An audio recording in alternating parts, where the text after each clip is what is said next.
Mis 3 hijos firmaron los papeles del ingreso sin atreverse a sostenerme la mirada, convencidos de que me enviaban al olvido en un edificio despintado al otro lado de la provincia. Soy Remedios. Tengo 74 años y he administrado negocios toda mi vida, aunque ellos crean que mi silencio es senilidad. Lo que mis muchachos no sabían es que una mujer precavida nunca pone todas las cartas sobre la mesa, y yo todavía tenía la mano ganadora guardada en el bolsillo de mi abrigo. Me llamo Remedios, y hasta hace unas horas era la dueña de la casa más grande de la colonia Los Naranjos.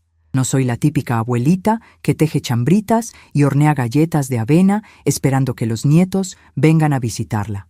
No, señor. Durante 40 años fui la encargada de logística en el mercado de abastos central. Sé lo que pesa un saco de papas y sé distinguir a un mentiroso por el ritmo de su respiración. Mis manos no huelen a talco, huelen a tinta de periódico y a llaves de hierro.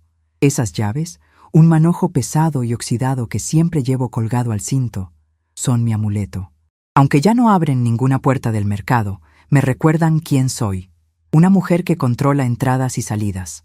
Mis hijos, Roberto, Claudia y el pequeño Luis, siempre pensaron que mi carácter duro era un defecto. Mamá es muy seca, decían en los cumpleaños, mientras yo contaba los cubiertos para asegurarme de que nadie se llevara nada. Ahora entiendo que confundieron mi disciplina con falta de amor y mi vejez con debilidad mental. Roberto es abogado, pero de esos que pierden más casos de los que ganan. Claudia vende casas que no son suyas. Y Luis, bueno, Luis siempre ha vivido de las obras de los demás. Los 3 tienen deudas hasta el cuello, y la solución a sus problemas tenía mi nombre, o mejor dicho, tenía las escrituras de mi casa. El momento de la traición ocurrió un domingo, después de un almuerzo que yo misma cociné. Había preparado estofado de res, el favorito de Roberto. Me pareció extraño que vinieran los 3 juntos y sin los nietos. El ambiente estaba cargado, denso, como el aire antes de una tormenta eléctrica. Se miraban entre ellos, pasándose una carpeta color crema por debajo de la mesa como si fuera contrabando. Yo los observaba mientras cortaba la carne en mi plato, despacio, con precisión quirúrgica. «Mamá», empezó Claudia, con esa voz chillona que pone cuando quiere algo. «Hemos estado pensando en ti, en tu salud». Dejé el cuchillo sobre la mesa. El sonido metálico resonó en el comedor. «¿Qué pasa con mi salud?», pregunté, limpiándome las comisuras de los labios con la servilleta de tela. «Estás muy sola aquí, en esta casa tan grande», intervino Roberto, aflojándose la corbata. «Y nosotros estamos muy ocupados, ya sabes, el trabajo, los niños.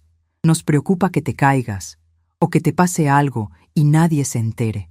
Luis, que no levantaba la vista de su plato, murmuró algo ininteligible. «Habla claro, muchacho», le ordené. «Que conseguimos un lugar, mamá». «Un hogar», dijo Luis finalmente, con la cara roja. «Se llama El Descanso del Valle. Es muy bonito. Está en el campo, lejos del ruido de la ciudad. Vas a estar mejor allá, con gente de tu edad. Tienen enfermeras las 24 horas». Sacaron un folleto brillante. En la portada, 2 viejitos sonreían jugando al ajedrez en un jardín que se veía demasiado verde para ser real. Lo empujaron hacia mí sobre el mantel bordado. No lo toqué, solo lo miré. El Descanso del Valle. El nombre sonaba a cementerio. ¿Y la casa?, pregunté. Fui directa al grano. En los negocios no se dan rodeos. El silencio que siguió fue la confirmación de todas mis sospechas. Intercambiaron miradas nerviosas. «Bueno», dijo Roberto carraspeando, «pensamos que lo mejor sería venderla. El mantenimiento es muy caro para ti, mamá. Con el dinero de la venta pagaremos tu estancia en el hogar. Es un lugar exclusivo, ¿sabes? Y lo que sobre, lo guardaremos para tus emergencias». «Para sus deudas», corregí en mi mente. Sentí un frío helado en el pecho, pero no era tristeza. Era una indignación que me quemaba por dentro, pero que decidí tragarme en seco. Me estaban desahuciando. Mis propios hijos, a los que les pagué la universidad, a los que les di todo cuando su padre murió, me estaban sacando de mi propiedad como si fuera un mueble viejo que ya no combina con la decoración. Podría haber gritado. Podría haberles dicho que la casa estaba a mi nombre y que no firmaría nada. Podría haber llorado y suplicado, apelando a su culpa. Pero los conozco. Si me negaba, buscarían la forma de declararme incompetente. Roberto tiene amigos jueces. Claudia conoce notarios corruptos. Si peleaba ahora, perdería con escándalo. Y a Remedios, nadie la ve perder. «Está bien», dije, con una calma que los asustó más que cualquier grito. «Si ustedes creen que es lo mejor». Sus caras de alivio fueron casi insultantes. Sonrieron, se relajaron. Incluso Luis se atrevió a pedir postre. Pensaron que la vieja se había rendido. Pensaron que la batalla había terminado antes de empezar. «Empacaré mis cosas», anuncié, levantándome de la mesa. Subí a mi habitación. No lloré. Las lágrimas no sirven para nada cuando tienes que hacer una maleta. Saqué mi vieja maleta de cuero, la que usaba cuando viajaba a la capital a negociar con los proveedores. No metí mucha ropa. Metí mis documentos importantes, mi libreta de ahorros que ellos desconocían, y por supuesto, mi manojo de llaves antiguas. Aunque no abrieran nada en ese asilo, el peso en mi cintura me daba seguridad. Mientras doblaba mis blusas, escuché sus risas en la planta baja. Ya estaban repartiéndose el dinero de la venta. «Yo necesito cambiar el carro», decía Claudia. «Yo tengo que pagar la hipoteca», decía Roberto. Buitres. Eso es lo que eran. Pero los buitres olvidan que a veces la presa todavía tiene garras.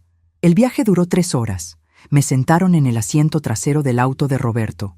Claudia iba de copiloto, parloteando sobre lo feliz que sería yo respirando aire puro. Yo miraba por la ventana cómo la ciudad quedaba atrás, reemplazada por carreteras de tierra y pueblos olvidados. El paisaje se volvió gris y húmedo. Empezó a lloviznar. Llegamos a El Descanso del Valle, al atardecer. No se parecía en nada al folleto. Era una casona antigua, enorme, de estilo colonial pero maltratada por el tiempo. La pintura amarilla de la fachada se descascaraba, revelando el ladrillo húmedo.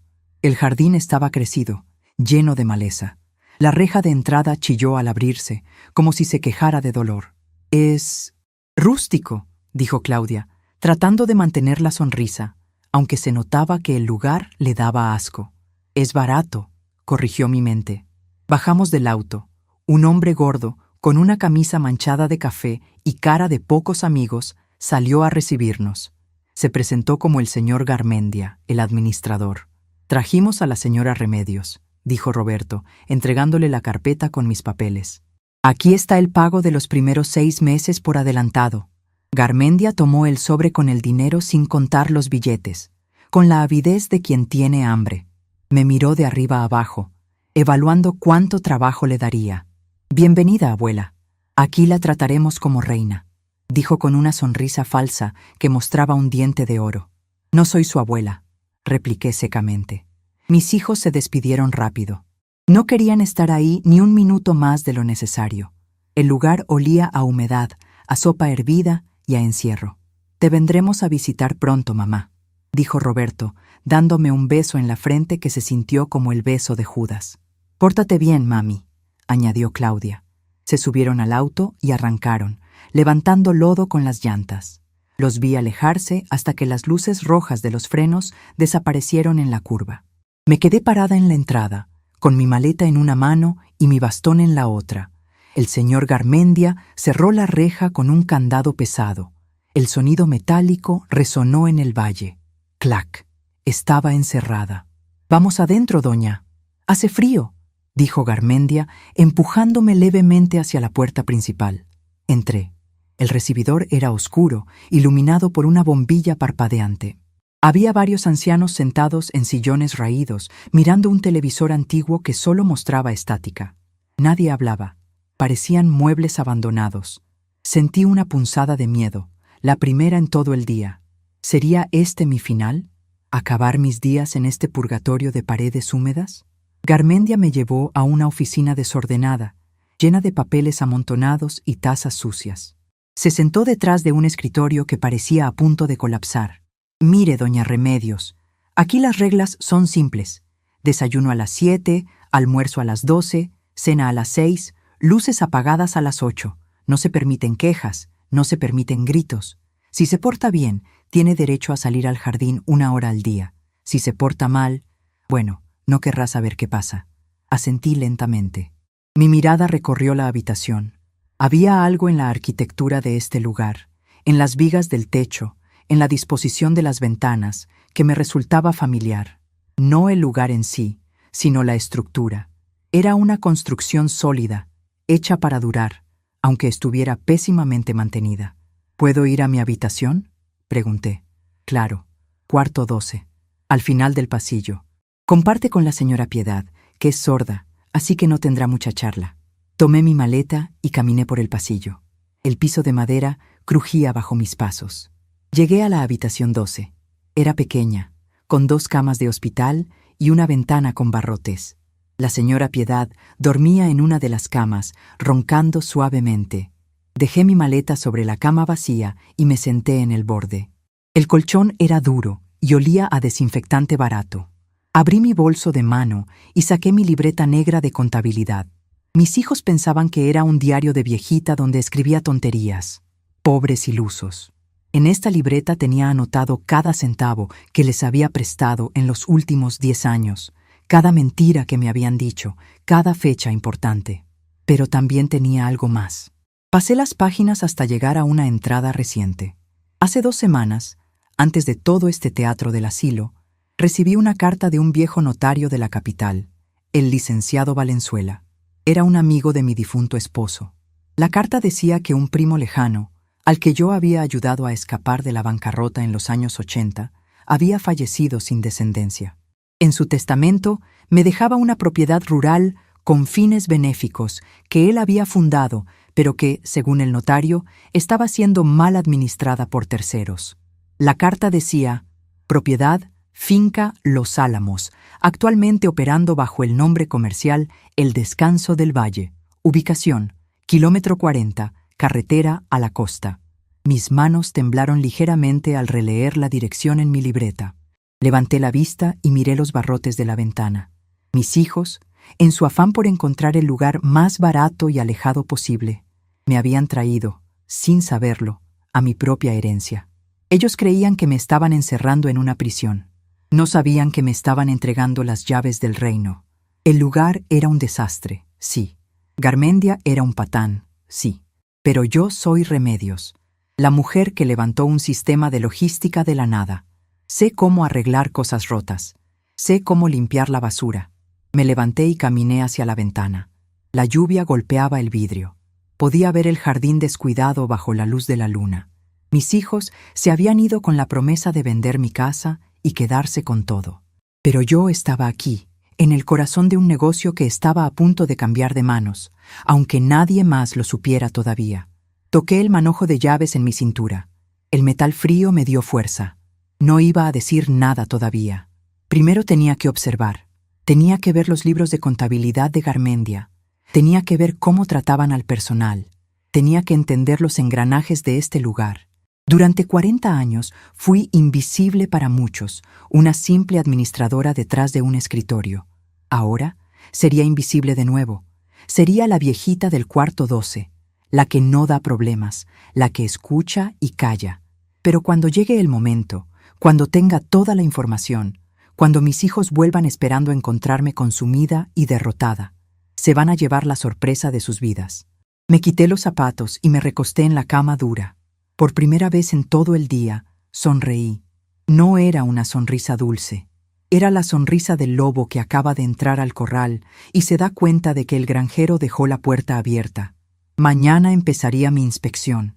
Mañana empezaría a recuperar lo que es mío, ladrillo por ladrillo. La lluvia arreció fuera, pero yo ya no sentía frío. Tenía un plan. Y una mujer con un plan es más peligrosa que cualquier ejército. Cerré los ojos, escuchando el tic-tac de mi reloj de pulsera, contando los segundos para el amanecer. El juego apenas comenzaba. El hábito de levantarme a las 4 de la mañana no se pierde ni siquiera cuando una duerme en un colchón que parece relleno de piedras.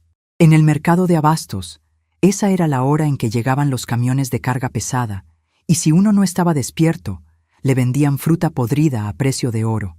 Aquí, en El Descanso del Valle, el amanecer traía un silencio sepulcral, solo roto por los ronquidos de la señora Piedad y el goteo incesante de una tubería en el pasillo.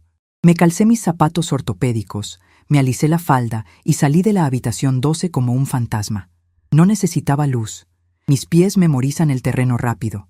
Mi objetivo no era escapar, sino hacer lo que mejor sé hacer: inventario. Recorrí los pasillos oscuros con el manojo de llaves tintineando suavemente contra mi cadera, un sonido que para mí es música y para otros advertencia. Llegué a la cocina antes de que el personal de turno entrara. Era un desastre. Sacos de arroz de tercera calidad tirados en el suelo húmedo, latas de conservas abolladas y una nevera que zumbaba como un motor viejo. Abrí la alacena. Lo que vi me hizo hervir la sangre: marcas genéricas, productos a punto de caducar. Sin embargo, recordaba perfectamente la factura que vi sobre el escritorio de Garmendia el día anterior. Cobraba a las familias por alimentación premium orgánica. Saqué mi libreta negra y anoté: inconsistencia en inventario. Proveedor, distribuidora, El Chato. Sobrecosto estimado, 200%. Conozco al Chato. Es un sinvergüenza que vende sobras de supermercado. Garmendia estaba haciendo su agosto con el hambre de los viejos. Seguí mi inspección hacia el ala norte de la casona, una zona que parecía clausurada. Había una puerta de roble macizo al final del corredor, bloqueada por cajas de cartón vacías y una montaña de sillas rotas. Aparté los obstáculos con una fuerza que mis hijos dirían que ya no tengo. La puerta tenía una cerradura antigua, de esas de hierro forjado que ya no se fabrican. Mi corazón dio un vuelco. En mi manojo de llaves, ese que he cargado por décadas y que mis hijos miraban con desdén, había una llave larga y oxidada que perteneció a la casa de mi abuelo, muy similar a esta. La probé. No era la llave correcta, por supuesto, pero la estructura del mecanismo era sencilla. Saqué un gancho para el cabello, manipulé el cilindro con la paciencia de quien ha abierto cientos de candados trabados en las bodegas, y tras un clic seco, la puerta cedió. Entré en una cápsula del tiempo. Era el despacho original de la casa, probablemente la oficina de mi primo lejano. El aire olía a polvo y a madera vieja, pero estaba seco. Garmendia, en su ignorancia y pereza, había convertido el resto de la casa en un chiquero, pero jamás se había molestado en forzar esta puerta. En las estanterías había libros de contabilidad antiguos y, lo más importante, un plano arquitectónico de la finca enmarcado en la pared. Pasé mis dedos por el cristal.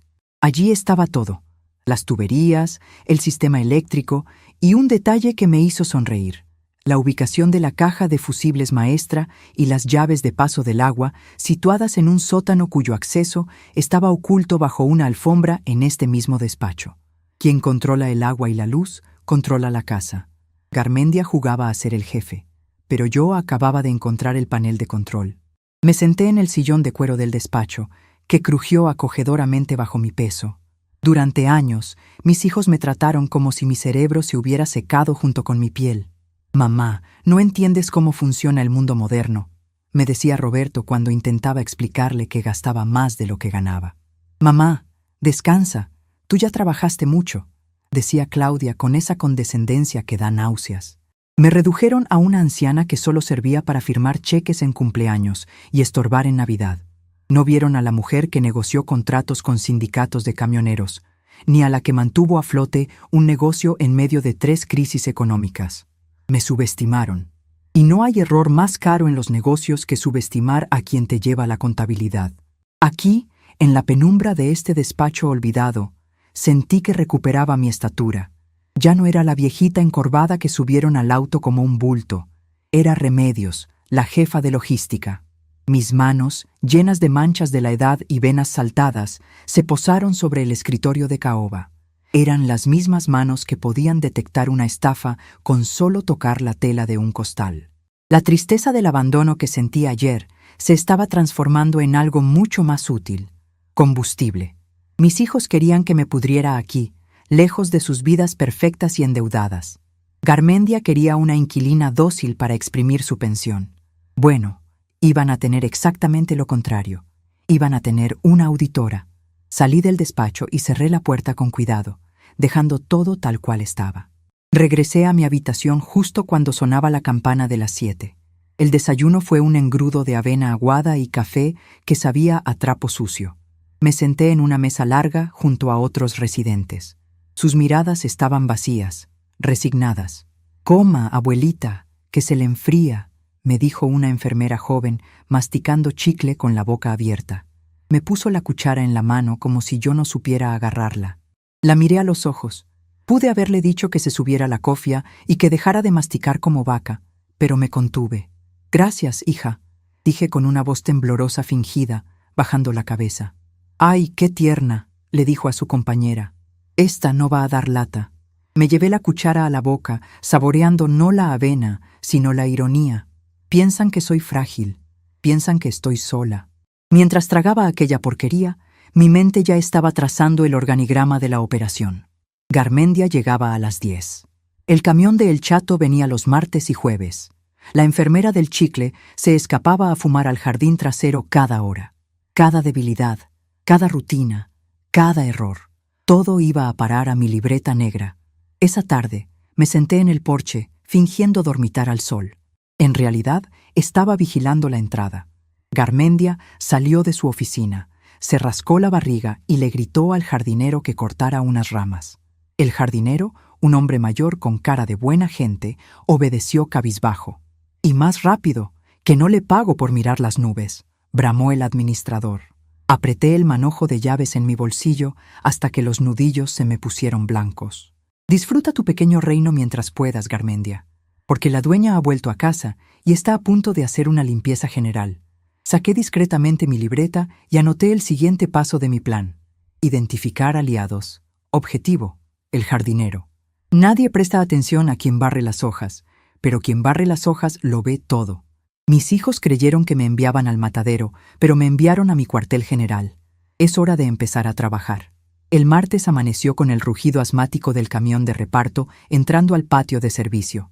Para el resto de los residentes de El Descanso del Valle, ese ruido era solo una molestia que interrumpía el sueño ligero de la vejez. Para mí, era el toque de corneta que anunciaba la batalla. Me ajusté el cinturón, sintiendo el golpe familiar de mi manojo de llaves contra la cadera, y me deslicé fuera de la habitación mientras la señora Piedad seguía silbando en sueños. En el mercado de abastos, la regla de oro es simple. Si no pesas la mercancía tú mismo, te están robando. Y yo llevaba 40 años pesando hasta el aire que respiraba. Llegué a la puerta trasera de la cocina justo cuando El Chato, un hombre de bigote ralo y panza cervecera, descargaba las cajas de plástico sucio. La cocinera, una mujer llamada Eulalia, que siempre tenía ojeras y miedo en la mirada, firmaba el albarán sin mirar. 25 kilos de pollo y 10 de carne molida, doña, decía El Chato, escupiendo al suelo. Firme aquí rápido que tengo prisa.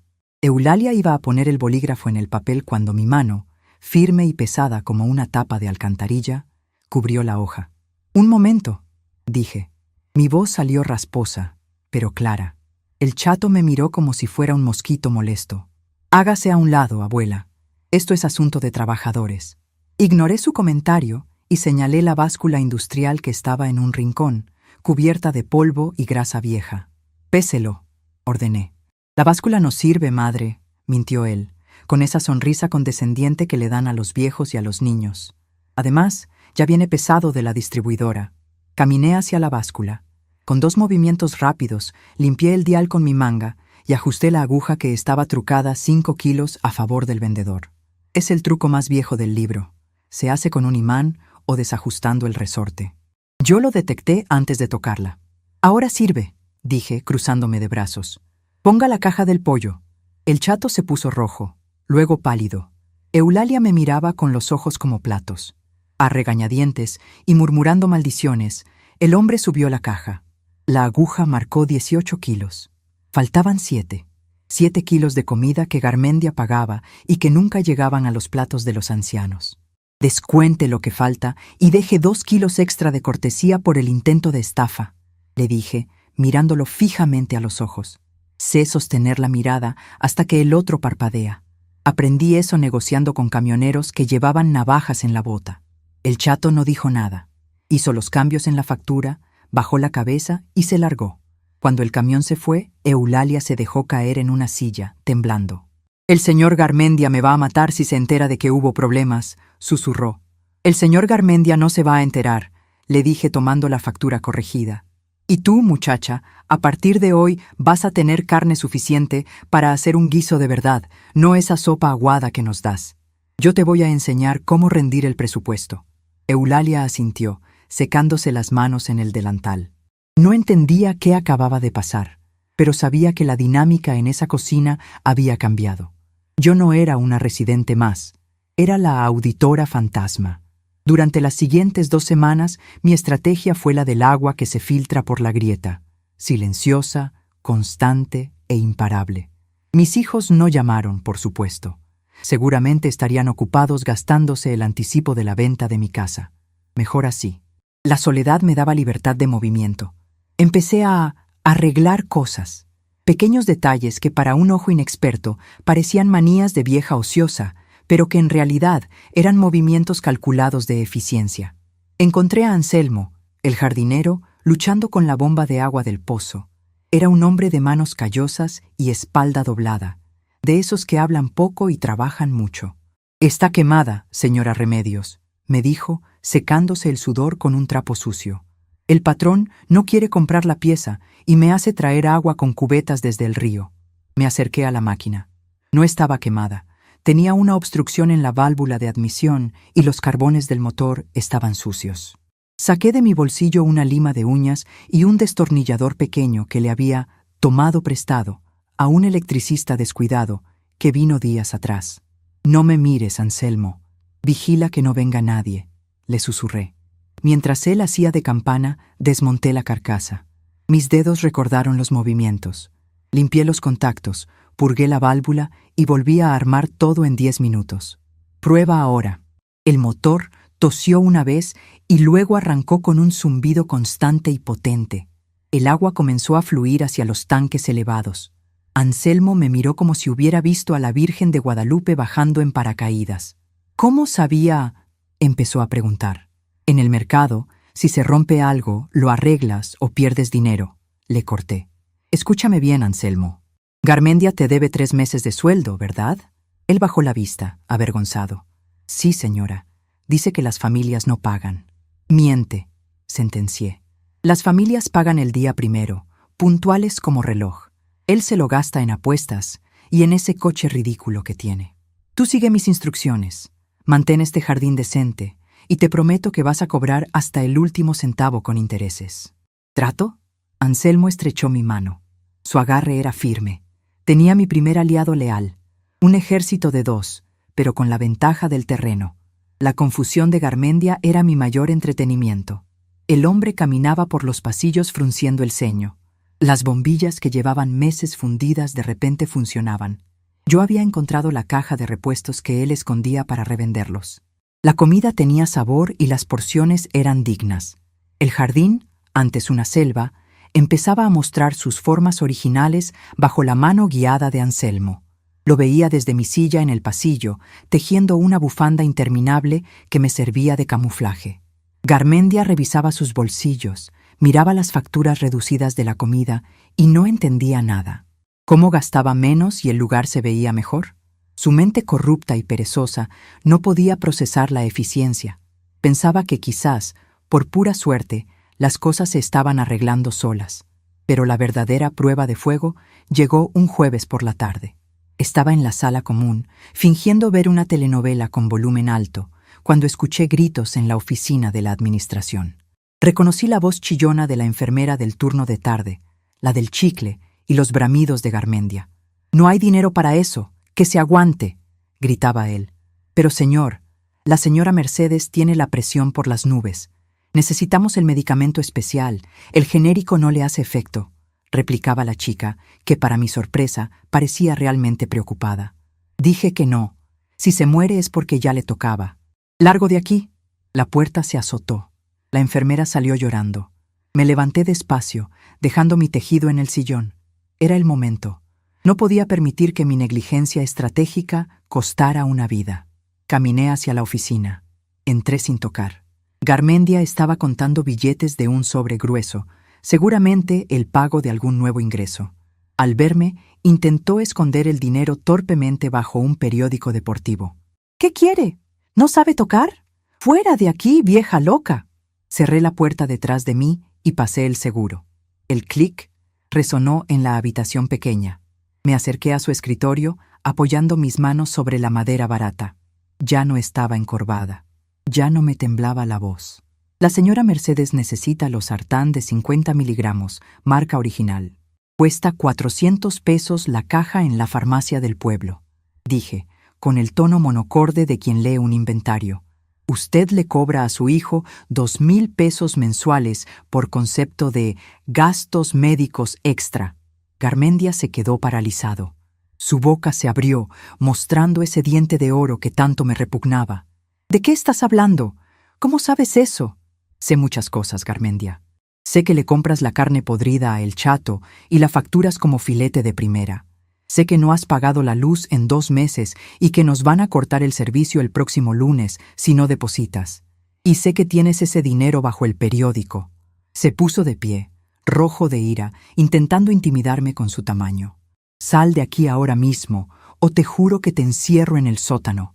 Voy a llamar a tu hijo para decirle que estás agresiva y que necesitamos sedarte. No retrocedí ni 1 milímetro.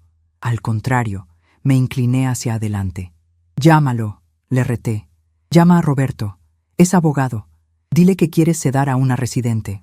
Pero antes, explícame por qué en el libro de contabilidad B, ese que guardas detrás del cuadro falso, aparecen transferencias a una cuenta personal a nombre de tu cuñada. El color desapareció de su cara como si alguien hubiera bajado el interruptor. Se dejó caer en la silla, boqueando como un pez fuera del agua. ¿Quién eres tú?, susurró, con el miedo genuino de quien ve al diablo.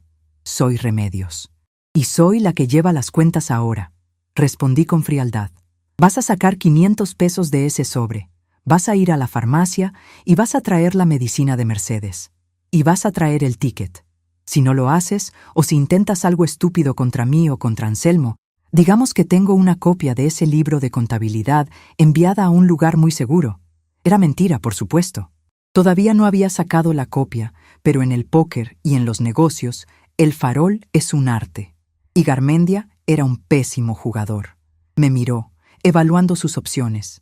Vio en mis ojos algo que no había visto antes. Autoridad. No vio a la abuelita abandonada. Vio a la jefa de logística que había puesto firmes a hombres mucho más duros que él. Está bien, balbuceó, sacando un billete de 500 con mano temblorosa. Pero no digas nada. Tomé el billete. El ticket, Garmendia. Quiero el ticket y el cambio. Salí de la oficina y le entregué el dinero a la enfermera que seguía llorando en el pasillo. Ve por la medicina, hija. El señor Garmendia insiste en que la compremos de inmediato. Dice que fue un malentendido. La chica me miró, confundida, tomando el billete. Pero, él dijo, los hombres dicen muchas tonterías cuando tienen hambre o miedo. Anda, corre. Regresé a mi sillón y retomé mi tejido. Mis manos no temblaban. Sentí una satisfacción profunda, caliente, en el pecho. No era solo por haber ayudado a Mercedes. Era porque el equilibrio de poder había cambiado. Garmendia seguía sentado en la silla del jefe, pero ahora sabía que el trono tenía clavos. Esa noche, durante la cena, un estofado de carne y verduras que olía a gloria y que hizo sonreír a los residentes por primera vez en años, Garmendia no salió de su oficina. Anselmo me guiñó un ojo desde la puerta del jardín. Eulalia servía los platos con orgullo. Yo comí despacio, saboreando cada bocado. Mis hijos pensaron que me habían tirado a la basura. No sabían que soy experta en reciclaje. Había tomado este lugar roto, sucio y triste, y en menos de un mes ya estaba apretando las tuercas sueltas. Pero esto era solo el comienzo. Garmendia estaba asustado. Pero una rata acorralada es peligrosa. Intentaría contraatacar. Intentaría buscar mis puntos débiles. Lo que él no sabía es que yo ya no tenía puntos débiles. Ya me lo habían quitado todo. Mi casa, mi familia, mi dignidad aparente. Y cuando a una mujer como yo no le queda nada que perder, se vuelve dueña de todo lo que puede ganar. Saqué mi pequeña libreta negra debajo de la mesa y anoté. Fase 1 completada. El miedo ha sido instaurado. Miré alrededor del comedor. Estas paredes descascaradas eran mías. Esta gente olvidada era mi responsabilidad. Y pronto, muy pronto, Todos sabrían exactamente quién era la patrona de El Descanso del Valle. Sonreí a la nada. Mañana tocaría revisar la instalación eléctrica. Y que Dios agarre confesado al que haya hecho el cableado, porque Remedios ya despertó. Pasaron 8 meses exactos desde que el portón oxidado de El Descanso del Valle se cerró a mis espaldas. 8 meses en los que mis hijos no se dignaron a hacer una sola llamada, ocupados seguramente en despilfarrar el dinero de la venta de mi casa. Pero el tiempo en logística no se mide en horas, se mide en resultados, y yo había aprovechado cada segundo. El asilo ya no olía a orina y desesperanza, ahora olía a lavanda y a pan recién horneado. Las paredes descascaradas lucían un color crema impecable, y el jardín, antes una selva, era un vergel geométrico gracias a las manos de Anselmo y a mi supervisión militar. Garmendia, el administrador, había adelgazado 10 kilos por el estrés de tenerme respirándole en la nuca, aunque él todavía creía que yo era solo una vieja metiche con demasiada suerte. La mañana que vi el auto de Roberto acercarse por el camino de tierra, supe que el inventario final había llegado. No era el sedán modesto con el que me trajeron. Era una camioneta SUV negra, brillante, de esas que gritan «Nuevo Rico» a los 4 vientos. Estaba sentada en el porche, en mi mecedora favorita, con mi libreta negra sobre las piernas y el manojo de llaves, ahora mucho más pesado y completo, descansando en mi regazo. Garmendia salió corriendo de su oficina, ajustándose la corbata manchada y sudando frío. Sabía que la visita de mis hijos no era de cortesía. En este negocio, cuando los familiares aparecen sin avisar después de tanto tiempo, es para reclamar una herencia o para dejar de pagar. «Doña Remedios, compórtese», me siseó Garmendia al pasar a mi lado. «No quiero quejas sobre la comida ni sobre el agua caliente. Si abre la boca, le juro que la cambio al cuarto del sótano esta misma noche». Lo miré por encima de mis lentes de lectura con la indiferencia con la que se mira a una cucaracha antes de pisarla. «Preocúpese por sus balances, Garmendia. No por mi boca». La camioneta se detuvo levantando una nube de polvo. Bajaron los 3. Roberto con un traje italiano que le quedaba apretado, Claudia con gafas de sol de marca y Luis con un reloj que costaba más que el salario anual de Eulalia, la cocinera. Miraron la fachada renovada del edificio con confusión, como si se hubieran equivocado de dirección.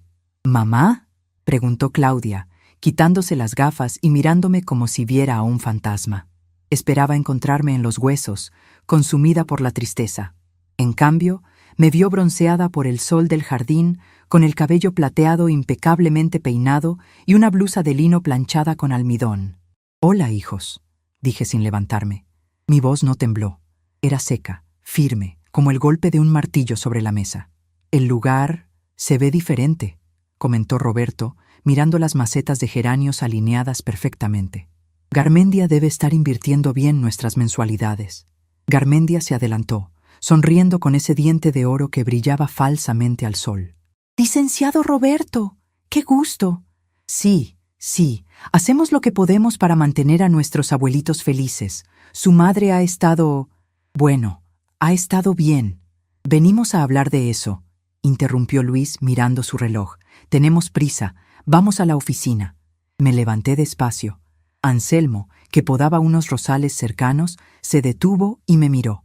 Le hice un gesto imperceptible con la cabeza. «Quédate cerca».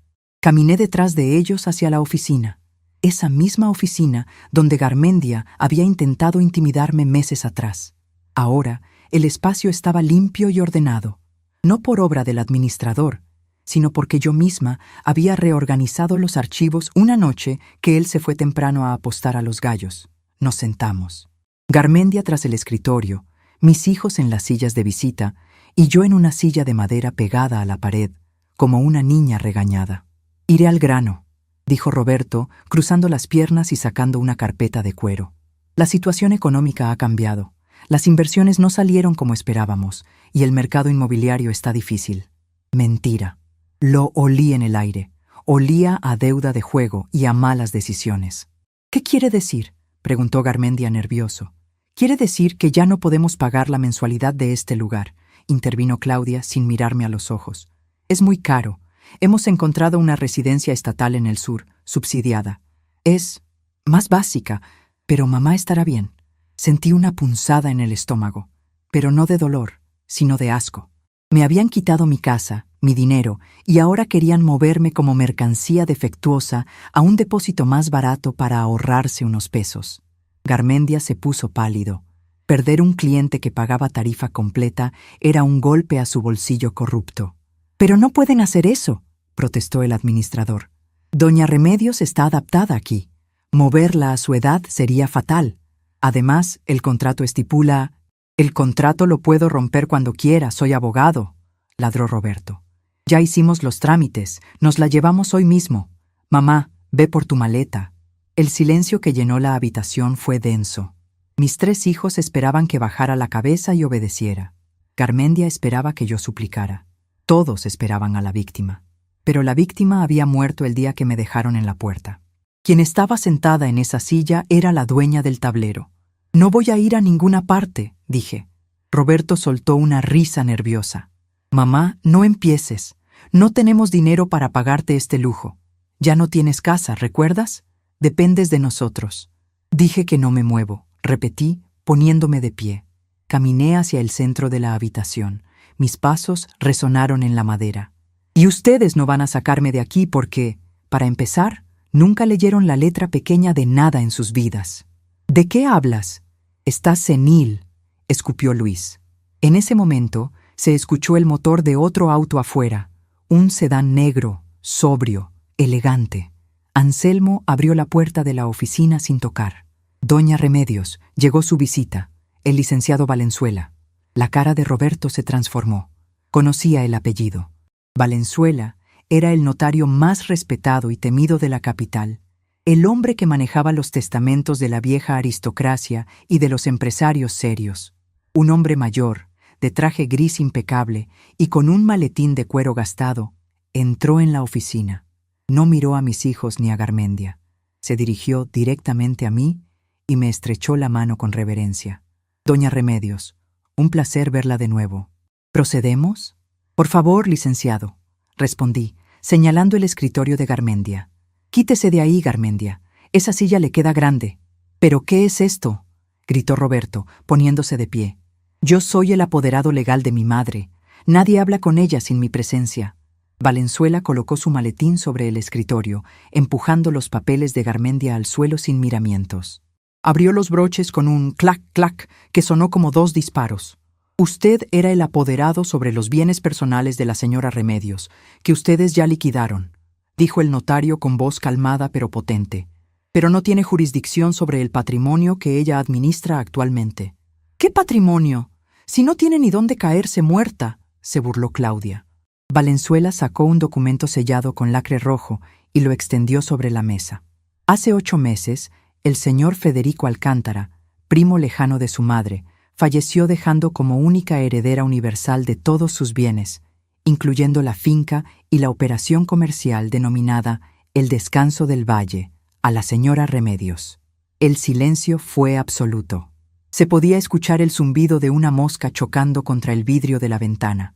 Garmendia se quedó con la boca abierta, el color drenándose de su rostro hasta quedar gris ceniza. Mis hijos parpadearon, incapaces de procesar la información. Eso es imposible», balbuceó Roberto. «Hubiéramos sido notificados». «La notificación llegó aquí, a la dirección de la finca, hace 6 meses», expliqué yo, tomando la palabra. Garmendia la recibió, pero como es un incompetente que no revisa el correo certificado y solo busca cheques, la archivó en la pila de varios sin abrirla. Yo la encontré cuando hice mi primera auditoría de su desordenado despacho. Saqué mi mano del bolsillo. El manojo de llaves tintineó. Busqué la llave maestra, esa llave antigua de hierro que había encontrado en el despacho secreto, y la dejé caer sobre el escritorio de vidrio. El sonido fue pesado, definitivo. «Soy la dueña de este asilo, Roberto. Soy la dueña de la tierra que pisan, del techo que los cubre y de la silla donde tienen posados sus traseros endeudados». Claudia se llevó las manos a la boca. Luis miraba el documento como si estuviera escrito en chino. «Pero, mamá», empezó Claudia, cambiando su tono de voz al instante, suavizándolo, volviendo a esa falsedad empalagosa. «¡Qué maravilla! Eres rica. Esto nos salva a todos. Podemos vender el terreno, vale millones, y comprar... ¿Vender? La interrumpí con una risa seca. Nadie va a vender nada. Me giré hacia Garmendia, que temblaba visiblemente. Garmendia, estás despedido. El hombre intentó protestar, levantando las manos. Doña Remedios, por favor, podemos llegar a un acuerdo. Yo conozco la operación, Tú conoces cómo robar. Le corté tajantemente. Tengo documentado cada kilo de carne que no compraste, cada medicina que negaste y cada peso que desviaste a la cuenta de tu cuñada. Tienes dos opciones. Te largas ahora mismo sin liquidación y sin hacer ruido. O le entrego mi libreta negra y los libros de contabilidad al licenciado Valenzuela para que proceda penalmente por fraude y abuso de confianza. Y créeme, Roberto no te va a defender. Garmendia miró al notario, luego me miró a mí. Vio en mis ojos la determinación de 40 años de negociar con estibadores y camioneros. No había piedad, solo justicia logística. Agarró su saco, agachó la cabeza y salió de la oficina sin decir una palabra. Escuchamos sus pasos apresurados por el pasillo y luego el motor de su coche viejo arrancando. Quedamos solo la familia y el notario. Mis hijos se miraron entre ellos. La codicia empezaba a reemplazar al shock en sus ojos. Roberto se aflojó la corbata, sonriendo como un tiburón. «Bueno, mamá, esto cambia las cosas. Garmendia era un ladrón. Qué bueno que te deshiciste de él. Ahora nosotros podemos ayudarte a administrar esto. Yo puedo ver lo legal, Claudia lo inmobiliario, Luis. Ustedes no van a administrar ni un puesto de limonada», dije, apoyando mis manos sobre el escritorio y dominando la sala. «Ustedes me trajeron aquí para que me muriera. Me despojaron de mi hogar. Me tiraron como si fuera basura. Lo hicimos por tu bien», intentó mentir Luis. «¡Cállate!», grité, y por primera vez mi voz retumbó con furia. «Lo hicieron por dinero, y el dinero es lo único que entienden, así que hablemos en su idioma». Caminé alrededor del escritorio y me senté en la silla principal, la silla del jefe. Giré hacia ellos. «Durante 8 meses, ustedes pagaron mi estancia aquí con mi propio dinero. Irónico, ¿verdad? Financiaron las mejoras de mi propiedad. Gracias por la pintura nueva y por el sistema de riego, por cierto. Mamá, somos tus hijos», gimió Claudia, con lágrimas falsas asomando. «Son mis deudores», corregí. «Y yo soy una mujer de negocios. El asilo se queda bajo mi dirección. Eulalia será la jefa de cocina con un sueldo digno. Anselmo será el jefe de mantenimiento. Y ustedes se van a ir por donde vinieron. No puedes hacernos esto», dijo Roberto poniéndose rojo de ira. «Somos tus herederos». «Eran», dije con frialdad. «El licenciado Valenzuela trae también un nuevo testamento que voy a firmar hoy mismo. Todo, absolutamente todo lo que genere este lugar y el valor de la propiedad pasará a un fideicomiso para el cuidado de ancianos sin recursos. Ustedes ya cobraron su herencia anticipada cuando vendieron mi casa». Luis golpeó la mesa con el puño. «Te vamos a demandar. Te vamos a declarar incompetente». Valenzuela dio un paso adelante, sereno. «Les aconsejo que no lo intenten. La señora Remedios tiene bitácoras detalladas, testigos y pruebas de su plena capacidad mental y administrativa. Cualquier juez que vea cómo ha levantado este lugar en 8 meses se reirá en su cara. Además, tengo pruebas de la venta fraudulenta de la casa original. Si presionan, podríamos abrir esa caja de Pandora». Mis hijos se quedaron helados. Estaban acorralados, sin dinero, sin casa que vender y sin la madre dócil que esperaban. «Tienen 10 minutos para salir de mi propiedad», dije, volviendo a mirar mis papeles. «Tengo que revisar los menús de la próxima semana y no tengo tiempo para visitas improductivas». Se levantaron lentamente, como si pesaran 100 kilos cada uno. La arrogancia con la que habían entrado se había evaporado, dejando solo a 3 adultos inmaduros y derrotados. «Vámonos», murmuró Roberto sin mirarme. Salieron de la oficina arrastrando los pies. Los vi a través de la ventana subirse a su camioneta lujosa. Ya no parecía un símbolo de estatus, sino una carroza fúnebre para sus ambiciones. Cuando el auto desapareció tras el portón, solté el aire que había estado conteniendo. Anselmo entró tímidamente. «¿Se fueron, patrona?» «Se fueron, Anselmo», respondí, acariciando la madera del escritorio. «Y no van a volver». «¿Y ahora qué hacemos?», preguntó él. Sonreí, una sonrisa verdadera que me llegó a los ojos. Ahora, Anselmo, vamos a trabajar. Hay una gotera en el ala este que no se va a arreglar sola y quiero revisar las facturas de la luz. Tráeme un café, pero del bueno, del que compramos la semana pasada. Me acomodé en mi silla. El sol entraba por la ventana iluminando el polvo que flotaba en el aire. No me sentía sola, me sentía poderosa. Había recuperado mi vida, no pidiendo permiso, sino tomando el mando. Mis hijos querían un final triste para mi historia, pero se olvidaron de que yo siempre escribo el último renglón. Y esto apenas empezaba. El descanso del valle iba a ser el mejor hogar de ancianos del país, y yo, Remedios, iba a asegurarme de que nadie, nunca más, fuera tratado como un mueble viejo. Abrí mi libreta negra y taché 3 nombres: Roberto, Claudia, Luis. Luego, escribí en una página nueva: Inicio de la nueva administración. El juego había terminado. La verdadera gestión comenzaba ahora.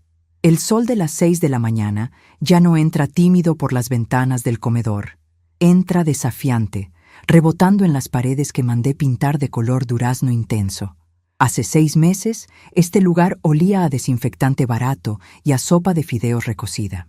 Hoy, el aroma que inunda los pasillos es de café de grano, tostado y molido en la cocina por Eulalia, y de pan casero que el señor Jacinto, un panadero jubilado de 80 años, insiste en hornear desde la madrugada.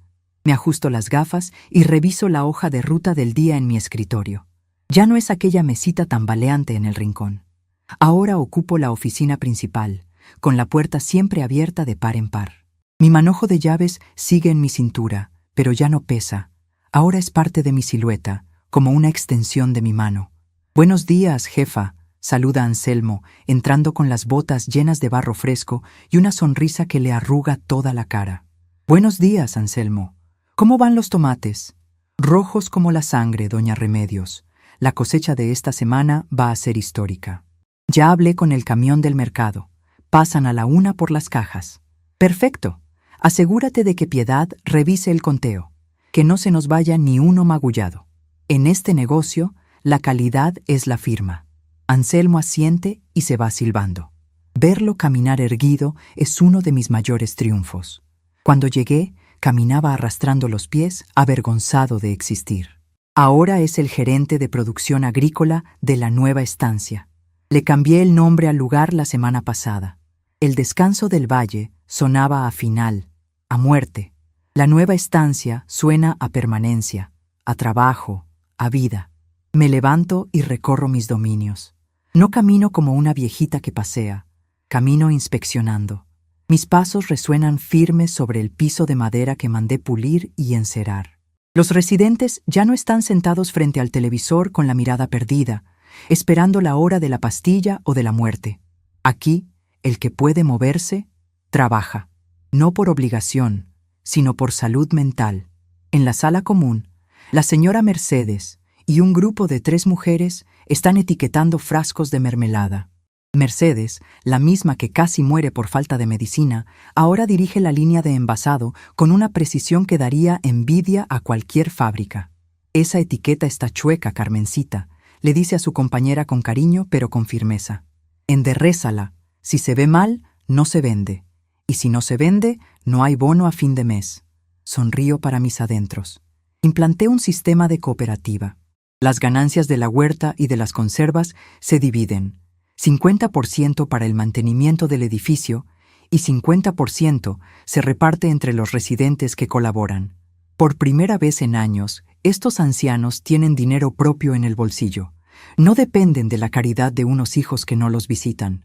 Se compran sus propios dulces, sus revistas, o simplemente guardan los billetes bajo el colchón por el puro placer de tener algo suyo. La transformación no fue magia, fue logística pura. Fue aplicar lo que aprendí en 40 años entre camiones de carga y bodegas. Detecté los recursos ociosos, gente con experiencia y tiempo libre, y los puse a producir. Convertí un depósito de trastos viejos en una máquina bien aceitada. Salgo al porche. El aire es fresco. A lo lejos veo la carretera por donde mis hijos se fueron aquel día, con el rabo entre las patas. No los extraño. Es duro decirlo, y quizás alguna madre santurrona se persigne al escucharme, pero la paz que siento desde que corté ese cordón umbilical podrido no tiene precio. El licenciado Valenzuela me trajo noticias de ellos hace unos días. La justicia poética existe, y a veces golpea más fuerte que cualquier demanda. Roberto perdió su licencia de abogado por un caso de negligencia. Al parecer, cuando uno está desesperado por dinero, comete errores de novato. Claudia tuvo que vender su casa y mudarse a un departamento de renta, irónicamente, más pequeño que mi habitación aquí. Y Luis... Bueno, Luis sigue siendo Luis, saltando de deuda en deuda, pero ahora sin la red de seguridad de mamá. Intentaron impugnar el Nuevo Testamento, por supuesto. Alegaron que Garmendia me había manipulado, o que yo estaba demente. Pero Valenzuela es un tiburón viejo. Presentó ante el juez los libros contables de la cooperativa, firmados por mí con una caligrafía impecable, y los testimonios de 20 residentes que declararon que estoy más cuerda que todos mis hijos juntos. El juez desestimó el caso en 10 minutos y les ordenó pagar las costas del juicio. No tienen con qué pagar. Miro mis manos. Tienen manchas de la edad. Las venas se marcan como ríos azules bajo la piel fina, pero son manos fuertes, manos que construyeron esto. Mis hijos pensaron que al quitarme mi casa me quitaban mi poder. No entendieron que el poder no está en los ladrillos de una casa en la ciudad. El poder está en la capacidad de resolver problemas. Y yo soy una experta solucionadora. Doña Remedios. Me llama Eulalia desde la puerta de la cocina, secándose las manos en el delantal. Llegó el proveedor de la carne. Dice que trae una oferta en lomo de cerdo. Voy para allá. Y dile que si intenta venderme grasa a precio de carne magra, se la va a tener que comer cruda él mismo. Camino hacia la zona de carga. La vida sigue. Los problemas siguen. Pero ahora son mis problemas. Y me encanta resolverlos. A mediodía, el sol está alto y la actividad en la nueva estancia es frenética. El camión del mercado se acaba de ir cargado con 20 cajas de tomates orgánicos y 10 de pimientos. Anselmo cuenta los billetes con una seriedad cómica, chupándose el dedo para pasar cada papel. 3.500 pesos, jefa, limpios. Excelente. Separa el fondo de emergencias y reparte el resto. Ah, y Anselmo, cómprate unas botas nuevas. Esas ya piden clemencia. Sí, señora. Gracias, señora. Me siento en un banco del jardín bajo la sombra de un roble centenario. Desde aquí puedo ver todo el funcionamiento del engranaje. Veo a don Felipe, un ex carpintero que llegó aquí mudo por la depresión, lijando una mesa con entusiasmo. Veo a la señora Piedad enseñándole a tejer a una voluntaria del pueblo que viene los jueves. La gente del pueblo ha empezado a vernos con otros ojos. Al principio éramos el asilo de los abandonados, un lugar triste que se evitaba mirar al pasar. Ahora somos un punto de comercio. La gente para a comprar nuestras mermeladas, nuestros vegetales. Los domingos organizamos una pequeña venta de garaje con artesanías. Hemos recuperado algo más valioso que el dinero, el respeto. Ya nadie nos mira con lástima. Nos miran como socios comerciales. Nos miran como vecinos útiles. Recuerdo la primera vez que fui al mercado del pueblo a negociar nuestros productos. Fui con Anselmo. El dueño de la frutería, un tipo joven y arrogante, se rió cuando le dijimos que veníamos del asilo. «Abuela, aquí no compramos manualidades de kinder», me dijo. Saqué un tomate de mi bolsa. Era un tomate perfecto, rojo, firme, cultivado sin químicos y con el amor obsesivo que solo un viejo jardinero puede dar. Lo partí a la mitad con mi navaja de bolsillo y se lo puse en la nariz. El aroma dulce y terroso lo cayó de inmediato. Esto no es una manualidad, muchacho. Esto es calidad de exportación. Te lo dejo a precio de mercado si me compras toda la producción semanal. Si no, me voy al pueblo de al lado, donde sí saben comer. Cerramos el trato en 5 minutos. Ahora ese muchacho me saluda con una reverencia cada vez que me ve. La lección que mis hijos no aprendieron y que Garmendia jamás entendió es que la vejez no es sinónimo de inutilidad. Es sinónimo de experiencia acumulada. Es un capital humano que la sociedad tira a la basura porque tiene una arruga en el envoltorio. Yo simplemente recogí ese capital, lo limpié, lo organicé y lo puse a trabajar. Saco mi libreta negra. Ya no anoto deudas ni rencores. Esas páginas ya las arranqué. Ahora anoto ideas. Proyecto de gallinero para el mes próximo. Contactar al proveedor de telas para el taller de costura. Revisar la caldera antes del invierno. Mi bolígrafo se detiene. Escucho un motor en la entrada principal. No es un camión de reparto, es un auto particular, un sedán gris, modesto. Me levanto y camino hacia el portón. Anselmo deja la manguera y se pone a mi lado como un guardaespaldas fiel. Del auto baja una pareja joven, de unos 30 y tantos años. Se ven cansados, estresados. Del asiento trasero ayudan a bajar a una mujer mayor, pequeña, con el cabello blanco revuelto y una mirada de pánico absoluto. Abraza un bolso viejo contra su pecho como si fuera un escudo. Conozco esa mirada. Es la misma que yo tenía hace 8 meses. Es la mirada del animal que sabe que lo están llevando al matadero. La pareja se acerca a la reja. El hombre habla, titubeando. Buenas tardes. Venimos a... Bueno, nos recomendaron este lugar. Hablamos con el licenciado Valenzuela. Sí, los estaba esperando, digo, abriendo la reja con mi llave maestra. El chirrido del metal ya no es un lamento, es una bienvenida. La anciana no se mueve. Se aferra al brazo del hijo con desesperación. No me dejen aquí, por favor, susurra. Se me rompe el corazón, pero solo un instante. Luego la logística emocional entra en acción. Me acerco a ella. Ignoro a los hijos. Me pongo frente a la señora, invadiendo su espacio personal con suavidad pero con autoridad. ¿Cómo te llamas?, le pregunto. Ella me mira, sorprendida de que alguien le hable directamente, y no a sus acompañantes. Sé Socorro, tartamudea. Mucho gusto, Socorro. Soy Remedios. Soy la dueña de este lugar. Y también vivo aquí. ¿Es un hospital?, pregunta ella mirando el jardín florido con desconfianza. No, es una empresa, y estamos buscando personal. Sus ojos se abren un poco más. ¿Personal? Pero yo ya estoy vieja. Ya no sirvo. Suelto una carcajada sonora, sincera. Eso es lo que te dijeron ellos. Señalo a sus hijos con un gesto de cabeza. Pero aquí tenemos una regla. Nadie come gratis. Todos aportamos. ¿Qué hacías antes, Socorro? ¿A qué te dedicabas? Ella duda un momento, bajando la vista a sus manos. Fui costurera. Tuve mi taller 40 años. Hacía vestidos de novia. Pero mis manos ya tiemblan un poco. Mis ojos brillan, justo lo que necesitaba.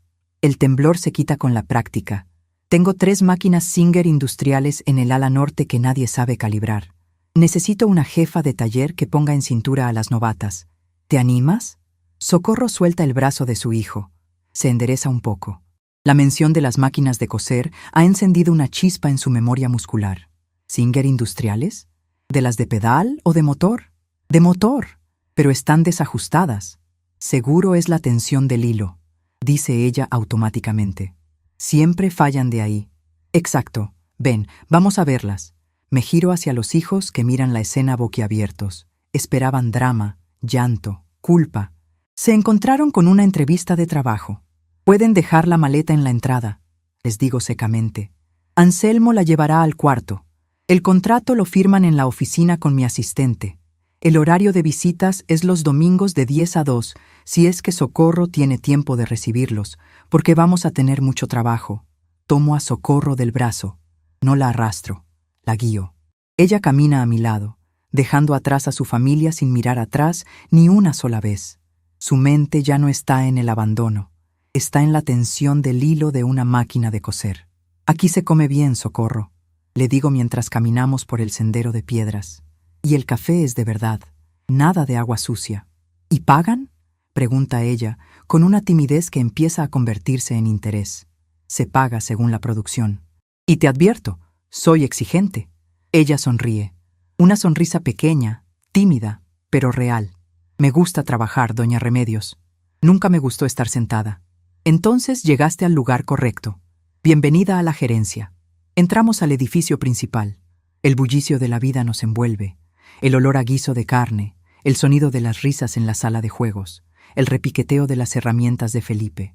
Me detengo un segundo frente al espejo del recibidor. Veo a Remedios. No a la madre abandonada, no a la viuda triste, no a la víctima. Veo a la jefa de logística. Mis hijos querían borrarme del mapa. Querían que fuera invisible hasta que dejara de respirar. Pero cometieron un error de cálculo fundamental.